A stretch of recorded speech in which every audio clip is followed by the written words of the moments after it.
ជំរាបសួរពុកម៉ែបងប្អូនអរគ្នាថ្ងៃនេះនាងខ្ញុំមានម្ហូបពិសេសមួយទៀតហើយគឺខម៉ាំសាច់ជ្រូក3ជាន់ជាមួយនឹងត្រីពោបងប្អូនរសជាតិគឺឆ្ងាញ់អែមមែនតើបងប្អូនកុំភ្លេចសាកល្បងធ្វើទាំងអស់គ្នាហើយយើងមានជាបន្លែស្រស់ៗបែបនេះទៀតបងប្អូននិយាយថាត្រូវអូយត្រូវរសជាតិហ្នឹងបងប្អូនអញ្ចឹងមុនមើលធ្វើបងប្អូនកុំភ្លេចជួយ Subscribe Channel YouTube ខ្ញុំម្នាក់មួយផងសម្រាប់គ្រឿងផ្សំខម៉ាំយើងនេះគឺខ្ញុំមានត្រីពោបងប្អូនសាច់ជ្រូក3ជាន់អំពិលទុំស្ករក្រហមអំបិលប៊ីចេងខ្ទឹមសខ្ទឹមក្រហមម្ទេសស្លឹកក្រូចសើចម្ទេសឆ្អើរត្រប់វែងសម្រាប់ខម៉ាំនេះគឺងាយស្រួលធ្វើហើយគ្រឿងផ្សំក៏ងាយស្រួលរកដែរបងប្អូននិយាយទៅសម្រាប់បន្លែក៏ងាយស្រួលយើងអាចរកបានតាមទីផ្សារអញ្ចឹងណាអញ្ចឹងដំបូងយើងចាប់ផ្ដើមធ្វើជាមួយត្រីពោនេះមានប្រហែលជាកន្លះគីឡូបងប្អូនមួយកណាត់ហ្នឹងណាអញ្ចឹងខ្ញុំកាត់វាជាកង់បែបនេះដើម្បីងាយស្រួលពេលយើងស្លទៅវាឆាប់ឆ្អិនដែរបងប្អូនបន្ទាប់ពីយើងកាត់ត្រីពោកង់រួចហើយឥឡូវខ្ញុំចាប់ផ្ដើមមកហាន់ជាមួយនឹងសាច់ជ្រូក3ជាន់បងប្អូននិយាយទៅខម៉ាំនេះគឺអត់អាចខ្វះជាមួយនឹងសាច់ជ្រូក3ជាន់បានទេបងប្អូននិយាយដាក់ទៅវាត្រូវគ្នាអញ្ចឹងណា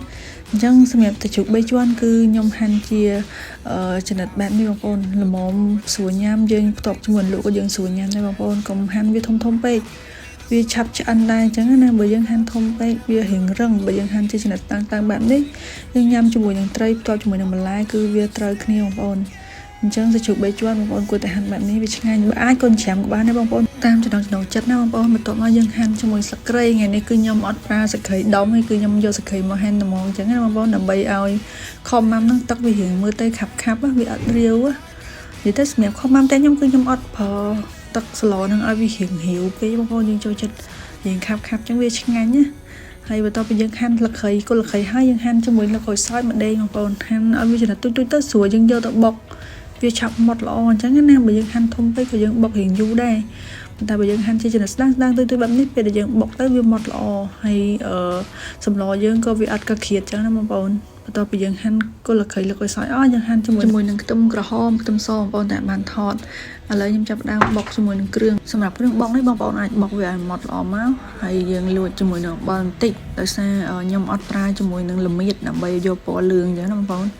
យើងប្រើម្ទេសឆ្អើរពណ៌ក្រហមស្អាតជាងអញ្ចឹងណាអញ្ចឹងគ្រឿងច្របល់ម៉ត់បែបនេះមកបន្ទាប់មកម្ទេសឆ្អើរក្រៀមដែលយើងបានត្រាំទឹកយើងយកមកច្រាំឲ្យម៉ត់បែបនេះមកបងប្អូនហើយសម្រាប់ម៉ាំគឺខ្ញុំច្រាំបែបនេះដោយសារខ្ញុំស្ដាយតែបើសិនយើងយកទៅស្ងោរមកវារៀងយូរហើយវាអស់សាច់ម៉ាំច្រើនហើយវាក្រចេញសាច់អញ្ចឹងណា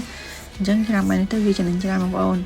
ដល់វគ្គយើងធ្វើហើយគឺចាក់ជាមួយនឹងប្រេងលាវមកបន្ទាប់មកយើងបំពងម្ទេសក្រហមបងប្អូនព្យាយាមកូរវាឲ្យឡើងក្រហមល្អហើយចាំយើងដាក់ជាមួយនឹងខ្ទឹមសខ្ទឹមក្រហមយើងបំពងឲ្យវាក្រហមដូចគ្នានិយាយទៅបំពងតទៅឡើងឈ្ងុយល្អបងប្អូនឡើងខ្លាញ់ប្រេងវាឡើងក្រហមល្អបែបនេះចាំយើងដាក់ជាមួយនឹងគ្រឿងបុកយើងមុនហ្នឹងបុកនេះគឺយើងបុកមកល្អអញ្ចឹងបងប្អូនបន្ទាប់ពីយើងដាក់គ្រឿងបុកហើយយើងចាប់ផ្ដើមដាក់ជាមួយក្រូចសើចបងប្អូនទាក់ទងមួយក្រូចសើចបងប្អូនដាក់វាឲ្យច្រើនតិចក៏បានដែរអីទេដើម្បីយកក្លិនឈ្ងុយអញ្ចឹងណាអញ្ចឹងយើងរំលីងវាឈ្ងុយយើងបន្ទាប់មកយើងដាក់ជាមួយនឹងសាច់ជ្រូក3ជាន់សម្រាប់សាច់ជ្រូក3ជាន់ក៏ដូចគ្នាដែរបងប្អូនយើងចាប់ផ្ដើមរំលីងឲ្យវាស្ងួតទឹកល្អនិយាយទៅដាច់ទឹកព្រៃណាបងប្អូនបន្ទាប់ពីដាក់ទឹកព្រៃហើយចាំយើងដាក់ជាមួយនឹងសាច់ម៉ាំចូលដែលយើងច្រាំមុនហ្នឹងបងប្អូនយើងដាក់ចូលទៅយើងរំលីងជាមួយនឹងសាច់ជ្រូក3ជាន់ហ្នឹងបងប្អូនហើយយើងដាក់ជាមួយនឹងត្រប់វែងហ្នឹងគឺយើងលីងចូលដូចគ្នាជាមួយនឹងសាច់ម៉ាំហ្នឹងឲ្យវាឆាប់ទន់ណាសម្រាប់ត្រីហ្នឹងនេះយើងដាក់មកងាប់វាក្រោយគេបន្ទាប់មកយើងដាក់ជាមួយអំបិលទុំស្ករអំបិលប៊ីចេងយើងរំលីងវារៀងឈ្ងុយនេះបងប្អូនលីងតឈ្ងុយទៅមកយើងថែមជាមួយនឹងទឹកសុទ្ធយើងបងប្អូនឬក៏ហៅថាទឹកជីអញ្ចឹងណាប្រហែលជាកន្លះលីត្រសិនណាបងប្អូនយើងមកងាស់វាតតែឡើងឆ្អិនល្អបែបនេះចាំបងប្អូនដាក់ជាមួយនឹងសាច់ត្រីចូលត្រីហ្នឹងពេលដែលយើងដាក់យើងកុំកូរវាបងប្អូនយើងគ្រាន់តែដាក់តម្រៀបវាបែបនេះក៏បានដែរយើងមិនបាច់ទៅកូរវាទេនៅទៅទី1បាយសាច់ត្រីទី2វាធ្វើឲ្យសាច់ត្រីហ្នឹងឆ្អាបបងប្អូនអញ្ចឹងយើងក្របវាចោលមកប្រហែលជា15ទៅ20នាទីវាឆ្អិនល្អហើយសាច់ហ្នឹងបងប្អូនហើយវាចូលជាតិជាមួយនឹងទឹកម៉ាំយើងតែម្ដងហើយយើងថែមជាមួយនឹងម្ទេសស្រស់ទៀតមកបងប្អូនអូមិនដែរបងប្អូនតំណងអត់ជាមួយនឹងខំម៉ាំនាងខ្ញុំបងប្អូននិយាយពីរសជាតិនិយាយថាឲ្យអ៊ូយតែម្ដង